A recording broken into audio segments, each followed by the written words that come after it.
During the PlayStation 5 reveal nearly 7 months ago, we were given a glimpse at the next big project from Guerrilla Games. With Horizon Forbidden West, players are continuing Aloy's journey as she travels west to discover the source of a plague that is killing anything it touches.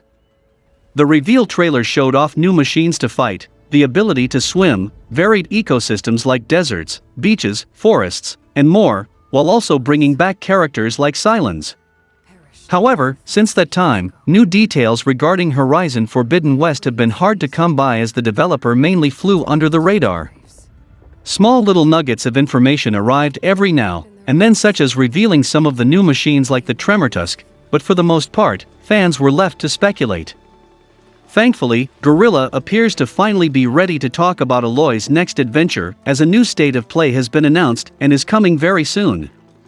In a new post on the official PlayStation blog, Horizon Forbidden West director Matthews de Jonge announced that a new state of play would finally give fans an extended look at the game.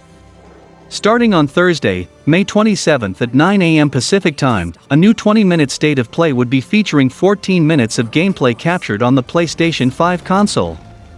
Unfortunately, de Jonge doesn't divulge any more details concerning the gameplay, but this announcement should appease fans who have been waiting for new information.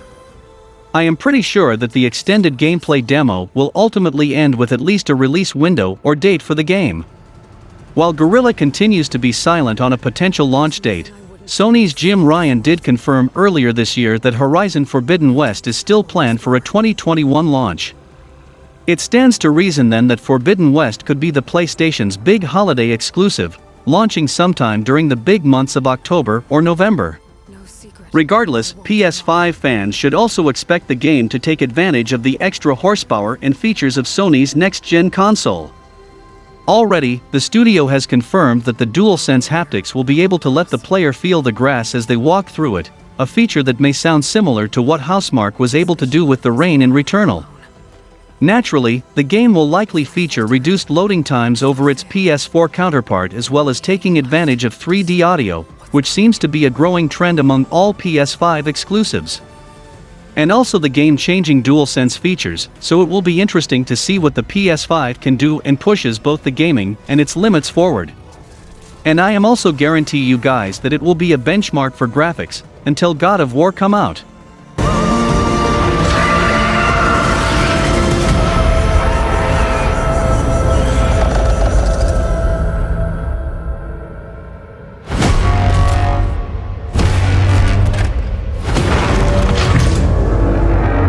Whatever comes,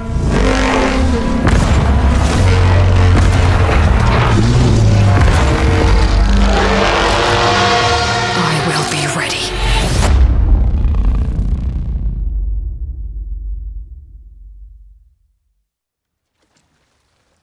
God of War was a massive hit for both Sony and developer Santa Monica back when it launched in early 2018. Serving as a premier action-adventure for the PS4 and a soft reboot for the series as a whole, the epic journey served as a testament to what could be achieved in terms of narrative, combat, and world-building in a video game, as it became one of the greatest games of all time. Coming as little surprise to anyone, a follow-up unofficially dubbed God of War Ragnarok was formally announced during a Sony State of Play event in September 2020, with a simple logo and Kratos' narration setting the tone for the sequel. Santa Monica is without a doubt a talented and one of the best in the business, and ranks neck and neck with other first-party PlayStation studios like Naughty Dog and Insomniac. With every new release, the bar is raised in terms of what is pulled off, as the battles are bigger and storylines more engaging. God of War was the most ambitious title to date for the franchise, and with the Thor tease at the end of the game, it seems that the seeds are being planted for the next installment to somehow be even bigger. While there is no doubt Santa Monica will pull off another stellar experience with God of War Ragnarok, the only questionable aspect so far is the suggested release year of 2021. With nothing but a logo to go on thus far, and the year already half over, it remains uncertain whether the game will meet its estimated launch window. Each new God of War has been a testament to the technology of its time, pushing the boundaries of what is possible on a home gaming console over the years. From the gigantic Hydra boss battle in the PS2 original, to the stunning Kronos boss fight in God of War 3, the series has never settled for anything less than the highest level of quality and polish when it comes to pushing the envelope.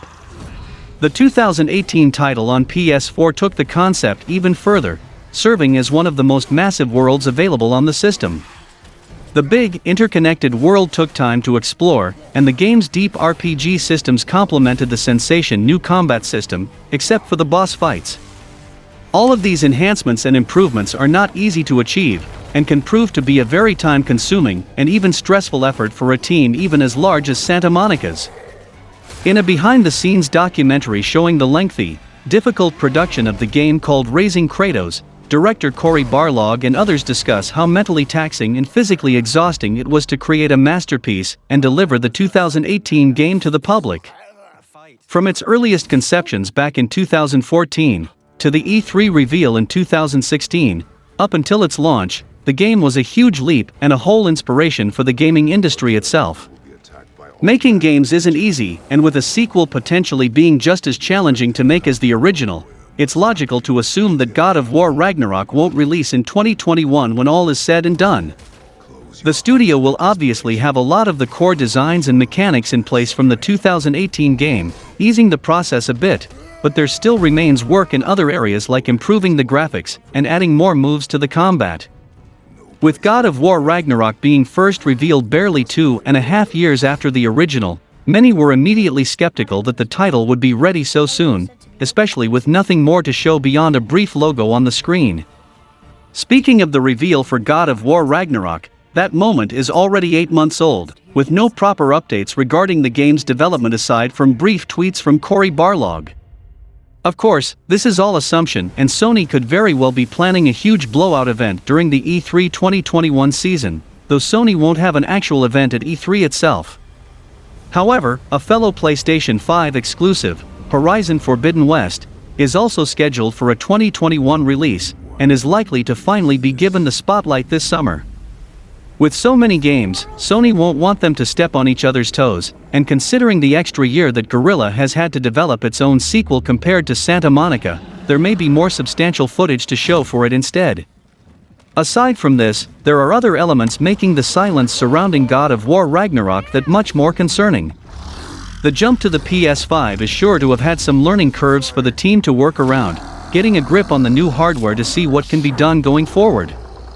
While already a tall order as is, this past year hasn't exactly been easy for any industry in the world due to the ongoing COVID-19 pandemic. Many companies had employees continue working from home, creating an extra layer of struggle and challenge to an already difficult goal. This requires even further coordination in changing the creative process to a new procedure with everyone splintered off in different locations. As I have stated before, this is in no way a cast of doubt on the talent of Santa Monica themselves, as the studio has proven time and again how to deliver a top-quality video game. But with time going by and real-world factors possibly impacting the development, God of War Ragnarok may still be a game far off into the future. God of War games always released in March except for the last game, and the mobile God of War Betrayal. Cory Barlog also confirmed that the story for the upcoming game has been decided by 2017, and we can expect the release at April 20, 2022. In 2018's God of War, one of the new standout characters proved to be Kratos' young son Atreus. Players witnessed the young boy's growth over the game, and how a father and son who didn't truly know each other finally formed a strong, loving bond as part of their journey. With God of War Ragnarok coming in the near future, a concept artist that make God of War arts made a prediction or assumption that fans may get to witness some of the next adventure from Atreus' perspective. Sony's Santa Monica has been relatively quiet about what it has in store for God of War Ragnarok. The game's title teases Kratos and Atreus witnessing the Norse Armageddon, and doing battle against more beings of Norse mythology, most notably Odin and Thor after the latter's cameo at the end of God of War. Kratos is set to lead the next game, but there have been questions about how much more Atreus players may get when Ragnarok releases. A concept artist named Samuel Matthews spoke to this during a recent appearance on the God of War podcast, and said some of his predictions and possibilities for Atreus in the game to be playable. In a clip shared on Instagram, Matthews spoke about how much The Last of Us influenced 2018's God of War, and how the team is looking to The Last of Us 2 for more inspiration. He specifically pointed to the split perspectives of Ellie and Abby, and how the team may be looking to do something similar with Kratos and Atreus. Matthews said while making Atreus playable comes with its own challenges, the gameplay and story potentials at present may have been something too good for Santa Monica to pass up. As many video outlets and articles says, he is not a person working in Sony Santa Monica studio, and he is not involved in the game. He is fan like us who has some connection within the studio that expressed his thoughts on what it could be. If Atreus is playable, he should be given a spin-off game or a short portion of some stealth gameplay in some games. But Atreus taking over Kratos is not good thing. Kratos is legendary and is one of the most iconic characters in the world. Kratos would die in the next game, but it will not be the end of him. He already died 3 times before this and came back. First he was resurrected by the gods, then by the Gravedigger, and then by the Titans. It goes deep into the lore, so if Kratos dies in this game, he will go to Valhalla, gets imprisoned and then escapes from there. That's my theory, but ending Kratos in the God of War universe is bullshit. Cory Barlog also confirmed that the God of War universe will be far extending into the future, so fans should not be worried about the fate of the God of War. People saying that the Joel and Ellie situation would replicate in this game was totally wrong. If Kratos dies in the game, he will definitely be back. Until then, all we have to do is to wait for the game to get these hands. And reports also hint that it will be a PlayStation 5 exclusive along with Horizon Forbidden West. He wants to help us!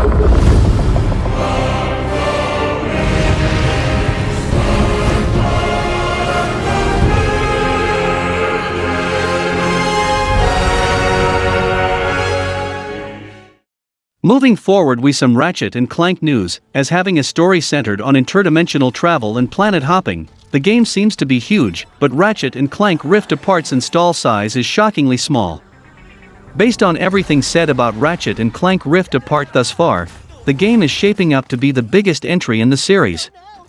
However, this does not mean that the game is going to take up a lot of space on PlayStation 5 consoles, as the install size for Ratchet and Clank Rift Apart is surprisingly low.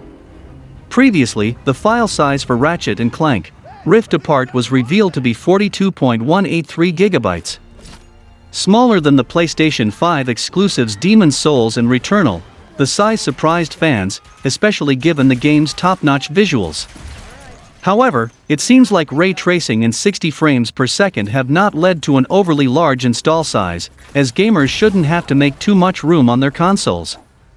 However, PlayStation size has revealed that the original file size was incorrect, updating fans with the proper GB count for the game. Instead of Ratchet and Clank Rift Apart taking up more storage space though, it will actually take up less. The correction sees the game dropping a whole 9 GB from its original total. Now, it will sit at 33.618 GB for its day one download, making it even easier for fans to get the game downloaded quickly. With Ratchet and Clank 2016 taking up 23 GB, this sequel only using an additional 10 GB of storage space is particularly impressive. While this does not account for the game's day one patch, the final total will likely be close to the 33 GB mark. PlayStation Game Size explained the reasoning for the faulty data a week back, citing compression of the game's PKG file on consoles. Previously, Marvel's Spider-Man Remastered had used this compression tactic, with the result being a significantly smaller game. With both titles coming from Insomniac Games, it seems like this style of compression is becoming common practice for the studio, and the tactic should certainly please PlayStation fans. At only 33 GB, Ratchet and Clank Rift Apart size is impressive because for Kraken compression technique. For fans that want to make sure they have the latest entry in the Ratchet and Clank series downloaded and ready to go the second it is available, the preload date has also been revealed. Ratchet and Clank Rift Apart can be preloaded starting on June 4th, giving fans a full week to get the game installed before launch. Once June 11th comes around, those that have purchased a digital version of the PS5 exclusive should have no problem playing right at midnight. With the game only 2.5 weeks away from its official release date, Ratchet and Clank Rift Apart fans will not have to wait much longer to enjoy it. Despite its small file size, the sequel is shaping up to be a memorable new adventure for the lovable Lombax and his robotic companion. I love the new Lombax Rivet, the look of the character, the voice and actions. She very adorable, and a great advantage for the Ratchet and Clank franchise as Rivet has the ability to steal the spotlight and be at the center of attention. Speaking of new PlayStation games, there is some misunderstanding in the publishing of the trailers of games. When Marvel's Spider-Man Miles Morales trailer is shown, it showed console exclusive. Because of that, PC gamers started to make speculations about PlayStation exclusives coming to PC, then being said clear by Insomniac Games it is only coming for PS5 and PS4. Now the same situation arises in the game trailer marketing for Ratchet and Clank Rift Apart. The same thing, console exclusive, came at the end of the English trailer that made some confusions among gamers in common. The marketing team made the same mistake by not addressing the supervising the elements in the trailer. After a riot in the internet, Insomniac Games came and said it is a PS5 exclusive and not going anywhere else. Some Xbox dudes made fun of it, and also some PC dudes. Forget Xbox and fake PlayStation guys, they will always yell at something that happens at PlayStation, whether it is good or not. Criticism is good when you use it to change the wrong missteps made by them and trying to change it. Some PC gamers started to say that all PlayStation games will come PC, and started to live in their dreams. Let's make it clear here, PlayStation games are one of the best games out there, and every game will not go to PC. I didn't like the games go to PC as I do not want PlayStation to lose their pride. PC gamers are always begging for PlayStation games like God of War, Bloodborne, The Last of Us, Ghost of Tsushima, etc. Not a single exclusive game in PC that matches the quality of these ones. So, for the fellow PC guys, stop begging for PlayStation games, and if you want to play those games, go get a PS5.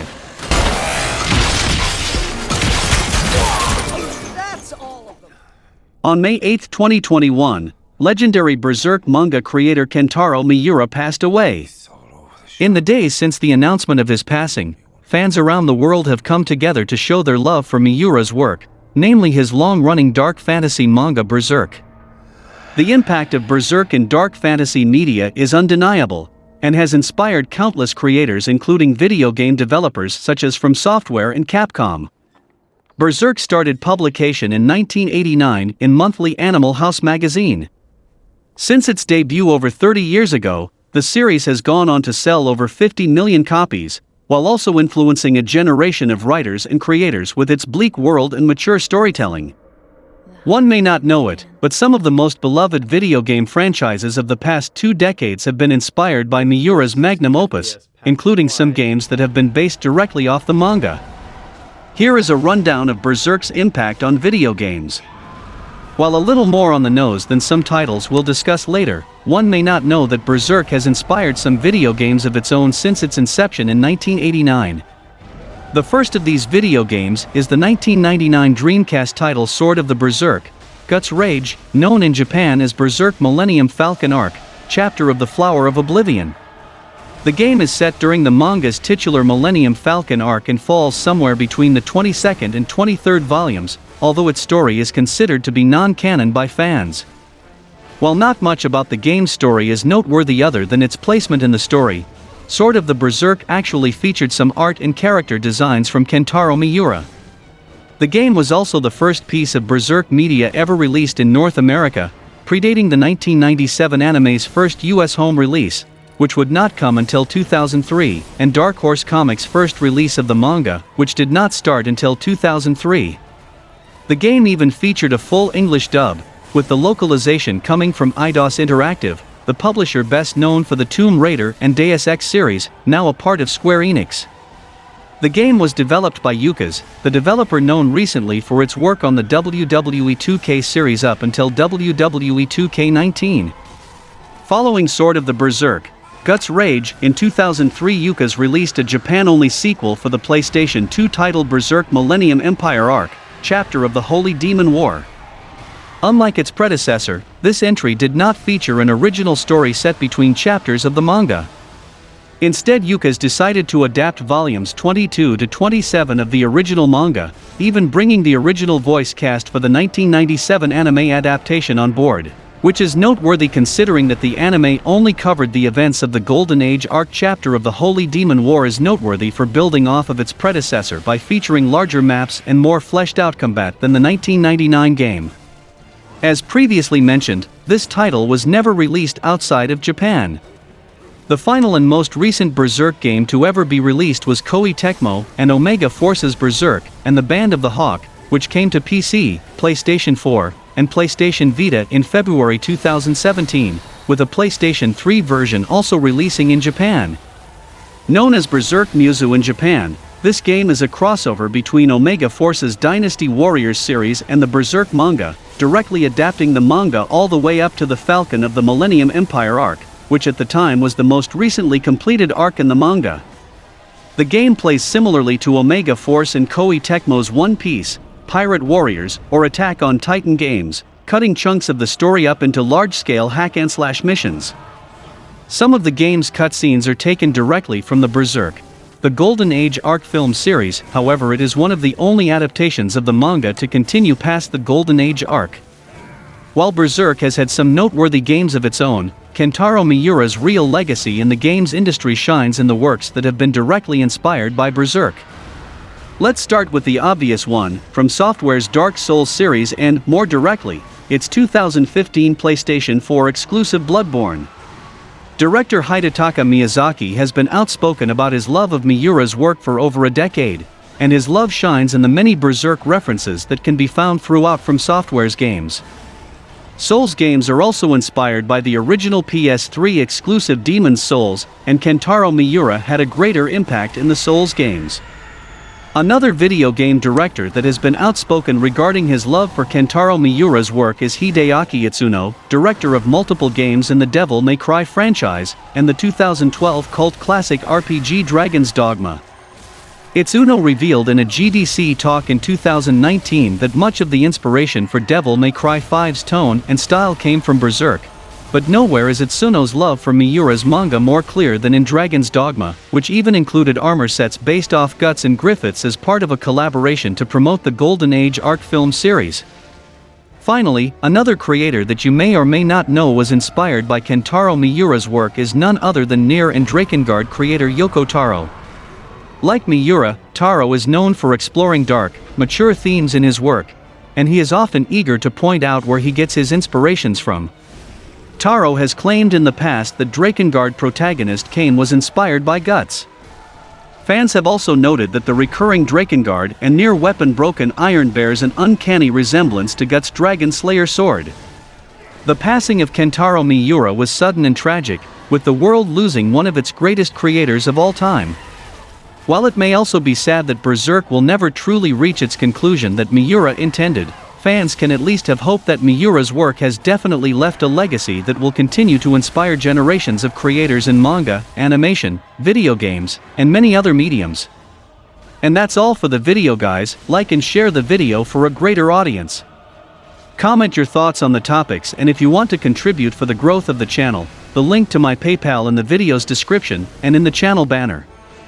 As my resources are very limited, donations are always appreciated, and it can help me to create more contents and share news consistently, and could open doors for live streams, game playthroughs, podcasts, merch, etc.